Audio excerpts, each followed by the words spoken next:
Sejauh ini upaya pendampingan mereka baik sebelum maupun ketika pandemi ini ada perbedaan nggak sih? Kalau dari sisi pendampingan pasti perbedaannya adalah mungkin lebih kepada kalau awal-awal ketika sebelum pandemi itu lebih kepada bagaimana kemudian kita melatih mereka, kemudian kita sondingkan dengan beberapa teman-teman yang memang sudah menjadi satu di dinas sosial itu, Mbak. Mulai dari teman-teman PPDI, kemudian Bertuni, terus dari NPCI ada Pak yang itu untuk olahraga, dan kami dari Banda Mangsa seperti yang saya gambarkan tadi bahwa ini tidak bisa kemudian terpisah, harus satu kesatuan. Nah, setelah pandemi kemudian bergulir, ya tidak lagi kemudian kita melakukan itu, tapi lebih kepada bantuan-bantuan permakanan yang memang sudah ada di anggaran dinas sosial seperti itu. Nah, lagi-lagi kalau Pak Lukman tadi menyampaikan pemerintah daerah itu pedulinya itu ya harus berbasis anggaran, gitu ya Pak ya. Tetapi sekali lagi kami Bondowoso adalah mungkin tidak bisa sewah kabupaten yang lain karena memang PAD-nya tidak banyak Pak. Tetapi sebagai pemerintah daerah tentunya kami juga punya bapak. Artinya siapa bapak itu? Provinsi ataupun dari pusat. Nah, kalau kemudian kita melakukan itu semua berbasis anggaran, ya mau sampai kapan seperti itu? Nah, jika bisa maka kami juga berkolaborasi dengan Dinas Provinsi Jawa Timur yang memang banyak sekali memberikan peluang yang luar biasa, Mbak. Seperti misalnya kami tidak punya tempat untuk pelatihan. Nah, itu ada Mahatmya Bali, kemudian yang di Malang, Pasuruan itu memfasilitasi. Nah, sebelum pandemi itu banyak teman-teman Pertuni yang netra itu dilatih oleh teman-teman di sana. Sehingga meskipun kami tidak punya anggaran, kami melakukan komunikasi dan koordinasi agar kemauan mereka bisa terfasilitasi seperti itu. Dari provinsi juga ada Pak banyak bantuan yang dalam bentuk cash. Jadi bantuan langsung tunai. Itu per difabel itu 300.000. Jadi memang berbasis kuota, kami tidak bisa kemudian semuanya, tetapi insya Allah Bapak seperti yang disampaikan oleh Pak Lukman, kami nanti ketika di rehabilitasi sosial itu di Resos tidak hanya berdasarkan anggaran yang ada di kami Pak, tetapi di mana peluang itu ada, insya Allah teman-teman yang ada di kami dan teman-teman pendamping, kami juga punya pendamping Mbak. Di dinas sosial itu ada 4 yang pendamping ini di skala provinsi. Insya Allah itu nanti kalau semuanya berkolaborasi, mulai dari Banda Mangsa Nusantara, kemudian dari pendamping itu PPDI, Pertuni, kami juga belajar ke Bululu, Situbondo kemarin, melakukan pendataannya seperti apa, ternyata komunikasi dengan Bapeda, terus dengan BPS, konsepnya seperti apa. Ya marilah insya Allah. Ya memang kami mungkin, saya orangnya kecil Pak, tidak bisa berbuat banyak. Saya juga senggeknya juga tidak banyak Pak. Jadi mungkin saya nanti minta senggek ke Pak Lukman, ke Pak Bahtiar untuk senggek program yang bisa dibawa ke Bondowoso mungkin Pak. Mungkin itu gitu lah. Baik, terima kasih Bu Mika. Nah, kita kembali ke Pak Bahtiar dulu nih.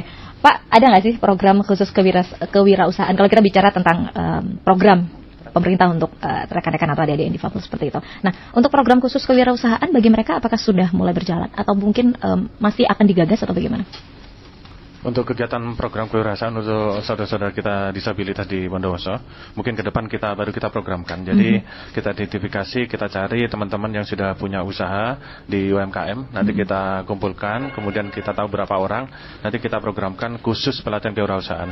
Jadi dalam pelatihan kewirausahaan itu nanti para peserta disabilitas nanti diajarkan bagaimana cara menghitung biaya produksi, kemudian bagaimana cara pengemasan, termasuk yang paling penting lagi gimana cara teman-teman disabilitas yang sudah punya UMKM itu memasarkan hasilnya. Dalam artian belajar digital, marketingnya. Luar biasa. Tahan dulu Pak. Iya, tahan dulu karena kita sudah ada penelpon, kita akan sapa dulu. Baik, selamat pagi, opini dan aspirasi. Assalamualaikum warahmatullahi wabarakatuh. Waalaikumsalam warahmatullahi wabarakatuh. Dengan Bapak? Bapak Lukman, Bapak Bahtiar, juga Ibu sampai Ibu Mika Pak. Ya, salam kenal, salam persatuan NKRI, dan salam sehat semuanya. Ya. Ini dengan Bapak siapa? Saya Ahmad Abdullah di Desa Candijati, Kecamatan Arjasa, Jember, Bangkit, Jawa Timur, Tangguh. Baik, luar biasa. Pak Ahmad Abdullah, silakan pertanyaannya Pak untuk narasumber kami. Begini, menurut saya ini asli suara rakyat kecil ya. Bagaimana menghadapi di era global ini, zaman now ini ya, partisipasinya publik ya, di 4 kawasan ini, khususnya Bondowoso, juga umumnya kota tetangganya Jember, Situbondo, Lumajang, Banyuwangi. Masalah untuk kesejahteraannya yang belum begitu maksimal. Hanya cuma sekedar ulasan, wacana ini toh.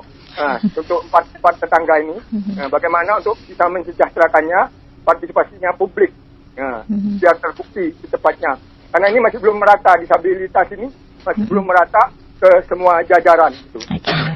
Maksudnya ke pelosok-pelosok, gitu. Ketika kecamatan, desa masih belum betul-betul tertangani semaksimal mungkin. Gitu. Kendala apa saja dan menghubunginya di mana, gitu. Tolong dijelaskan lewat RRI, karena RRI ini radio milik bangsa, gitu. Terima kasih, kurang lebihnya mohon maaf lahir dan batin. Terima kasih, selamat bertugas.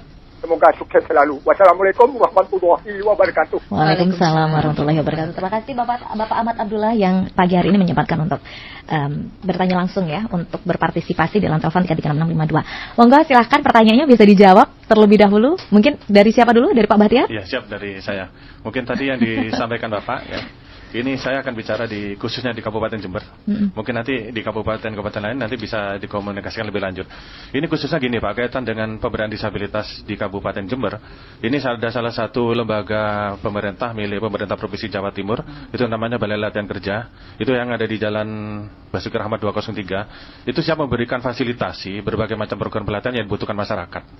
Jadi masyarakat tidak perlu apa yang ingin memberdayakan dirinya, jadi siap bisa mengajukan permohonan pelatihan ke BLK Jember. Terus kemudian warga masyarakat yang ada di mana, yang di luar, maksudnya di luar kota, bisa mengikuti program pelatihan yang ada di Jember dengan fasilitasi yang ada di BLK. Jadi di BLK sana ada fasilitasi misalkan asrama. Jadi peserta disabilitas tidak perlu repot-repot pulang pergi yang rumahnya jauh. Di sana ada fasilitas asrama yang khusus untuk disabilitas, semuanya itu gratis ya, seperti itu. Terus kemudian misalkan di tempatnya jenengan ada beberapa disabilitas yang ingin mengikuti satu program, silakan mengajukan permohonan, bisa langsung ke UPT BLK Jember. Mungkin sementara itu, ini kaitan dengan pemberdayaan disabilitas. Oke, baik, terima kasih Bapak Bahtiar. Singkat, jelas, padat dan mudah untuk dimengerti. Terima kasih untuk penjelasannya. Nah, kita ke yang paling muda dulu ya Pak Bahtiar, Pak Lukman. Yang paling muda ini kan sudah berkecimpung beberapa waktu ya di kegiatan yang diadakan oleh Bandawangsa Nusantara. Nah, beberapa kaitannya dengan pendampingan nih yang selama ini yang dilakukan oleh Mas Jeffrey Al-Bukhari terkait dengan pendampingan rekan-rekan disabilitas itu apa saja, Mas? Saya di rumah mendata orang difabel ini. Dan konfirmasi dengan Ibu Mika. Terus itu yang difabel mau dibawa kemana? Apa di pelatihan apa gimana? Oh begitu. Diarahkan kemana gitu ya, mau Mas? Diarahkan kemana? Setelah itu?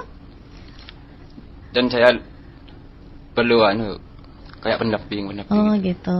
Oke, berkonsultasi terus dengan pendamping seperti itu ya, untuk bagaimana kejelasan dari program kerja selanjutnya seperti itu ya, Bu Mika ya. Baik, luar biasa. Ya, memang yang muda semakin belajar, semakin dia tahu, semakin itu bisa ditularkan ke rekan-rekan yang lain seperti itu ya. Baik.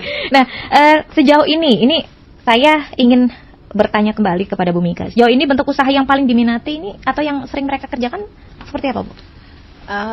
Banyak Mbak ya. Kalau kita non difabel itu kadang berpikir mereka melakukan apa gitu loh. Nah, tapi ketika kemudian kita bersama-sama, kebetulan kemarin itu tanggal berapa ya, 4 Mei kalau tidak salah, kami Dinas Sosial melakukan komunikasi dengan beberapa stakeholder dan pelatihan. Di situ pelatihannya adalah yang pertama, tentu kami tidak hanya kemudian melihat difabel yang secara jenis difabelnya Mbak, tapi lebih kepada mana difabel yang sudah berkarya. Nah, setelah itu adalah pameran kecil-kecilan di sana. Kebetulan yang hadir waktu itu Pak Bahtiar dan alhamdulillah Pak Tris selaku kepala UPT BLK itu beliau langsung hadir ke Bondowoso. Ini sebuah penghargaan yang luar biasa. Kemudian juga hadir tokoh muda dari Universitas Jember Pak Hermanto. Beliau hadir membersamai kami siap untuk melakukan pendampingan bagaimana kemudian Bondowoso bisa mencontoh kabupaten yang lain untuk membentuk kampung inklusi. Nah, ternyata dari pameran itu setelah kami kumpulkan, ada yang mohon maaf, dia lumpuh kakinya, tapi ternyata produknya itu menjahit gitu loh, membuat masker dan lain sebagainya, kemudian membuat olahan rengginang dan kawan-kawannya lah. Kemudian ada yang netra, itu beberapa netra. Nah, mereka memijat. Setelah ditanya pelatihannya di mana, pelatihannya dilakukan di Mahatmya Bali selama 3 tahun. Kemudian di Malang juga 3 tahun. Nah, Pak Bahtiar ini sudah merasakan pijatannya. Gimana Pak rasanya? lebih berasa ya Pak ya? Luar biasa karena yang bersangkutan sudah melalui proses pelatihan, pelatihan dan di sana bukan hanya pelatihan saja, di sana langsung praktek menerima jasa, jadi menerima jasa dari proses mensas itu. Jadi memang Mbak, kami tidak bisa kira-kira minat bakat apa yang lebih utama, tetapi kemarin disampaikan oleh Pak Tris di forum bahwa yang bisa kemudian dilakukan oleh teman-teman yang sudah berproduksi itu mengikuti pelatihan kewirausahaan. Iya, betul. Nah, insya Allah Pak Bahtiar dan Pak Tris itu support sekali dengan teman-teman difabel yang hadir, dan alhamdulillah endingnya di acara itu kami juga menghadirkan dari teman-teman penanaman modal. Pak Yoyo, akhirnya apa yang sekarang belum dimiliki oleh teman-teman ternyata izin usaha. Nah, alhamdulillah teman-teman dari Banda Bangsa Nusantara, Mbak Dian, Mbak Ruhainia, kemudian Mas Jeffrey, Ketua Sekretaris dan Bendahara di ini melakukan pendampingan pembuatan izin. Nah, setelah acara selesai, karena waktunya memang tidak banyak, harusnya acaranya mungkin 2 hari di mana gitu loh Pak. Mungkin Pak Lukman dan Pak Bahtiar mungkin bisa mengagendakan nanti. Nah, setelah acara selesai masih kami lanjut Mbak. Kami lanjutnya adalah dengan cara Mbak Dian yang memang sudah memahami terkait dengan bagaimana pembuatan izin online itu datang ke beberapa komunitas. Dan alhamdulillah kemarin teman-teman NPCI dan yang kemarin kami kirim di grup Pak. Jadi ada salah satu difabel pengrajin itu membuat patung-patung gerbong maut, miniatur gerbong maut. Setelah saya tanya harganya berapa? 1,5 juta. Masya Allah. Dari itu kami datangi, ternyata alatnya hanya kawat yang kemudian dirakit dengan serbuk. Nah, itu setelah jadi keren sekali gitu loh. Nah, semoga lagi-lagi ya mungkin saya hanya pintar ngomong gitu loh Mbak, tapi semoga ketika ini kemudian kita niati dengan ikhlas mampu menjadi jembatan bagi teman-teman difabel. Baik, luar biasa. Saya speechless loh tadi Bu Mika bilang hanya menggunakan atau mengandalkan beberapa bahan itu tetapi hasilnya luar biasa. Saya kayaknya perlu main nih ke Bondowoso. Nah, ada lagi satu Mbak Nur Samsiah. Nah, ini anak buahnya Mbak Mary di PPDI. Pokoknya di Bondowoso itu komplit sudah. Jadi tinggal kita duduk bersama, lepaskan baju masing-masing, ayo kita bersama ini digarap.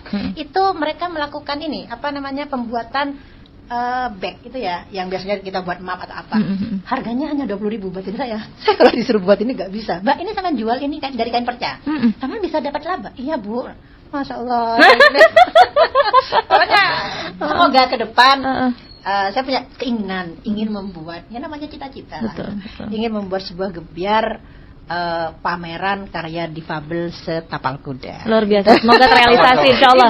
Insyaallah. Amin.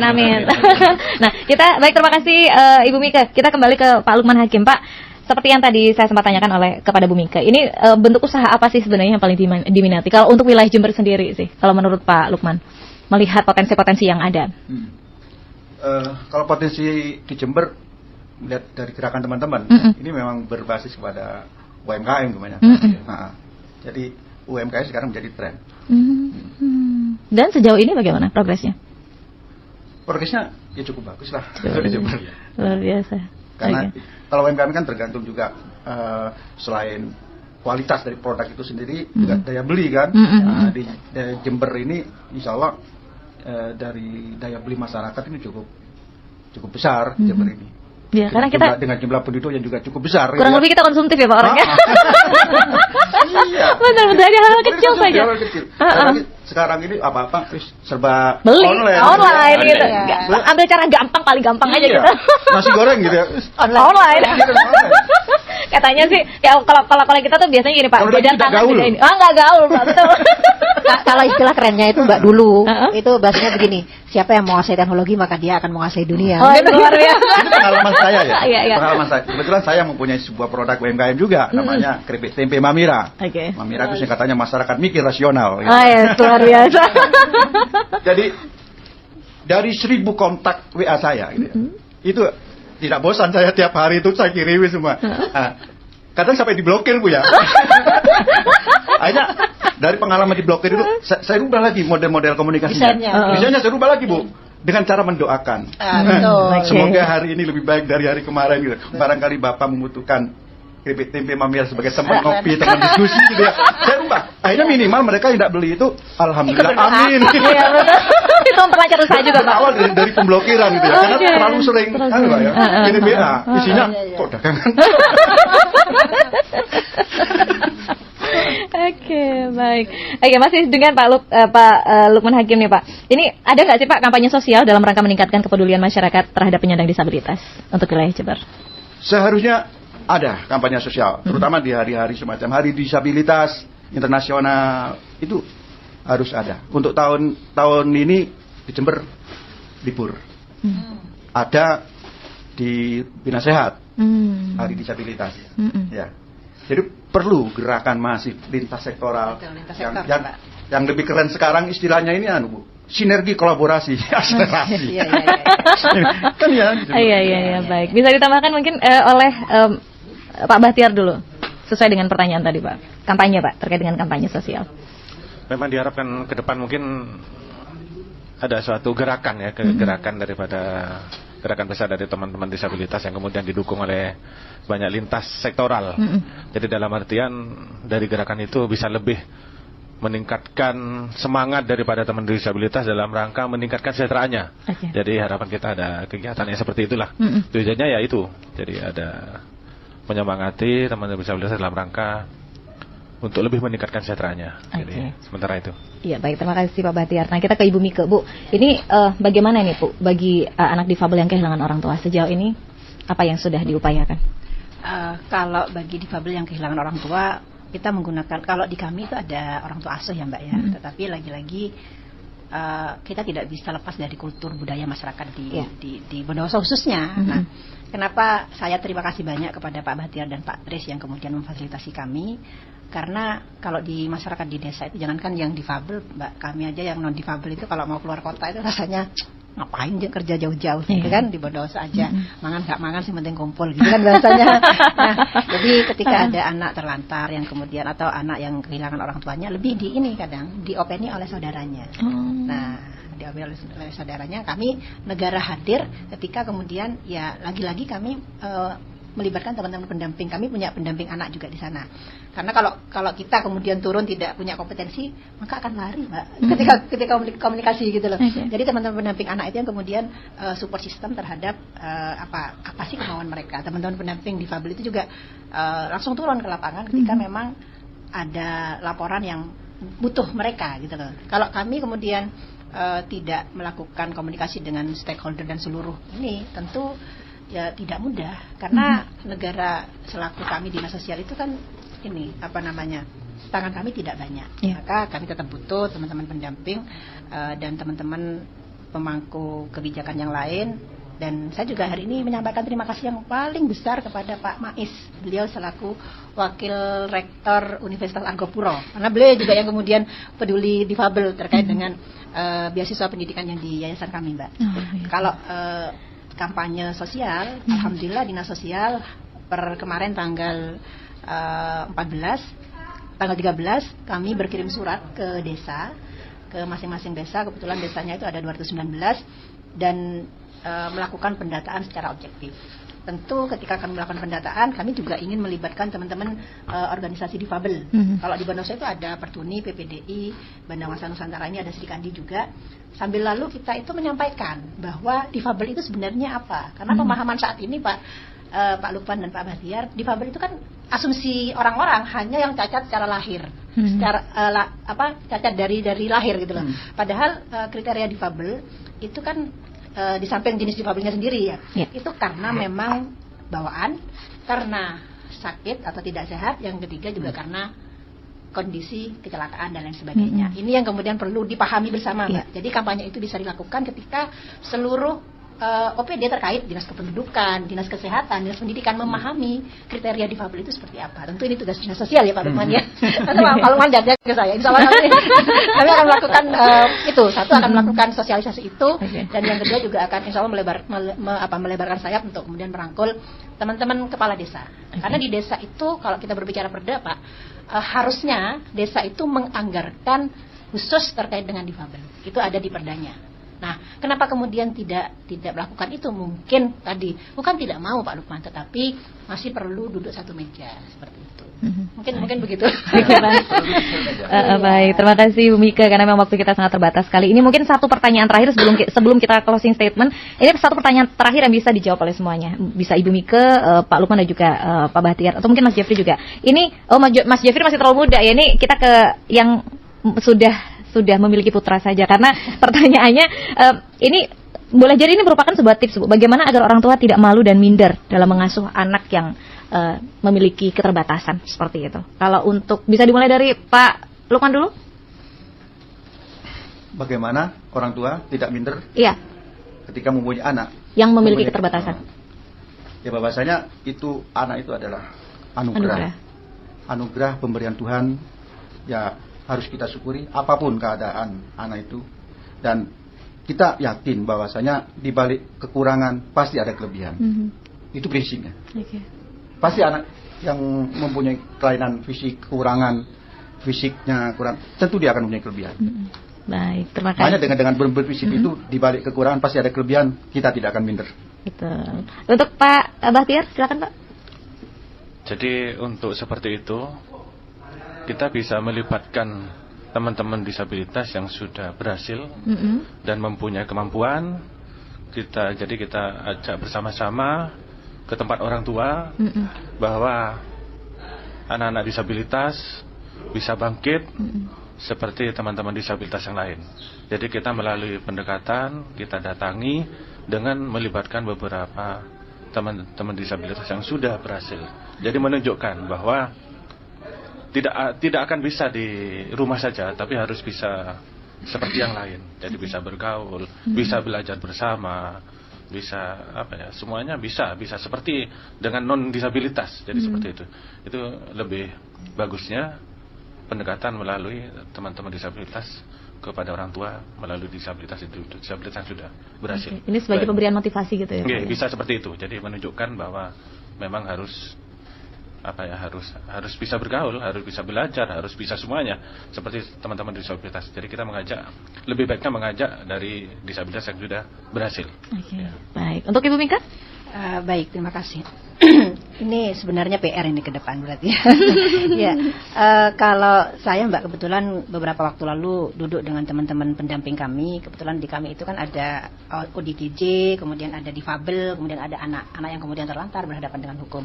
Nah, ternyata persoalannya bahwa mereka, seperti yang saya sampaikan di awal, mereka tidak hanya sekedar butuh bantuan dalam bentuk tunai dan permakanan, tapi ada sisi ruang kosong yang sebenarnya harus diisi oleh orang lain. Nah, seperti yang disampaikan Pak Bahtiar dan Pak Lukman, mereka perlu diajak berbicara. Nah, maka di kami juga insya Allah ke depan kami akan melakukan semacam, lagi-lagi apa yang kami bisa lakukan, ya bersinergi dan bersosialisasi mungkin ya.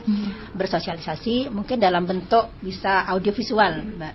Karena ada salah satu tokoh dunia itu Fujinik itu tangannya dan kakinya tidak ada, Fujinik. Nah, di sana dia tidak punya tangan dan kaki tapi bisa menjadi motivator hebat. Nah, di sini kami juga merangkul beberapa teman-teman motivator. Kebetulan 2021 kami juga ada acara kegiatan ngopi sosial, Pak. Jadi ngopi sosial itu di Dinas Sosial Bondowoso, ngobrol pinter, solutif, optimis, solutif, optimis, apalagi ya, kayaknya pokoknya banyak dari itu. Terakhirnya adalah berkelanjutan. Jadi bagaimana acara itu adalah acara yang kemudian kita mendengarkan curhat mereka gitu loh. Nah, seperti tadi ketika ada orang tua yang malu, nah pasti kita akan menyampaikan bahwa di balik kekurangan pasti ada kelebihan. Nah, seperti apa contohnya? Nah, tentu ketika berbicara komunitas peduli difabel, di situ ada difabel yang disampaikan Pak Bahtiar, ada kami yang memang non difabel tapi kemudian peduli dengan teman-teman. Nah, jadi lebih kepada pendekatan emosional mungkin seperti itu. Baik. Beragam tetapi tujuannya sama sebenarnya. Luar biasa. Closing statement, silakan bisa dari Pak Bahtiar dulu. Closing statementnya, Pak. Jadi mari kita bergerak bersama-sama, bergandengan tangan, kita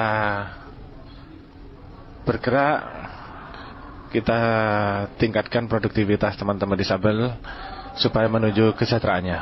Terima kasih. Untuk Pak Lukman, silakan Pak. Ya, sebagai closing statement, dengan ditopang oleh Perda nomor 6 tahun 2021, semoga kedepannya terutama Bandawangsa Nusantara, nantinya di Bondowoso semakin sukses dan bisa menularkan virus kebaikan, disukseskan dari program kemandirian ekonomi kreatif, disabilitas Bondowoso, dan semoga bermanfaat untuk umat. Luar biasa. Bu Mika, silakan Bu. Closing statement. Lagu yang indah itu tercipta dari alunan nada yang berbeda. Kemudian taman yang indah pun itu indah karena warna-warni yang kemudian juga berbeda. Nah, semoga dengan perbedaan dan tugas masing-masing dari seluruh stakeholder, dari seluruh pemangku kepentingan, dari seluruh teman-teman organisasi difabel, semoga kita itu kemudian menjadi satu kesatuan, menjadi sebuah permadani yang indah dari mozaik-mozaik yang kemudian terpecah. Nah, kalau kita masih berdiri bahwa ini ego saya, bahwa ini ada tupoksi saya, mau sampai kapan? Tapi mari kita duduk bersama, bergandengan tangan untuk kepentingan teman-teman difabel, khususnya Bondowoso ke depan. Semoga Bandawangsa Nusantara mampu menjadi fasilitator pergerakan ini. Itu saja. Terima kasih Bu Mika. Dan yang terakhir, yang paling muda, Mas Jeffrey Al-Bukhari, silakan closing statement-nya Mas. Apa yang mau disampaikan? Semoga Bondowoso semakin sukses dan lancar tanpa halangan. Begitu ya, baik. Amin, amin. Baik, terima kasih. Semoga kita bisa bersua kembali membicarakan hal-hal menarik lainnya masih terkait dengan difabel atau mungkin topik-topik lainnya. Kita akan jumpa lagi lain waktu. Assalamualaikum. Waalaikumsalam warahmatullahi wabarakatuh. Baik, pendengar, masyarakat perlu memiliki pemahaman tentang penyandang disabilitas di masa adaptasi kebiasaan baru karena disabilitas memerlukan pendampingan untuk bisa survive di tengah pandemi. Saya Aprilia Purbasari, sampai jumpa di Opini dan Aspirasi selanjutnya. Assalamualaikum warahmatullahi wabarakatuh. Untuk mendapatkan informasi terkini terupdate dari Lukman Republik, jangan lupa like and subscribe channel Lukman Republik. Matur nuwun.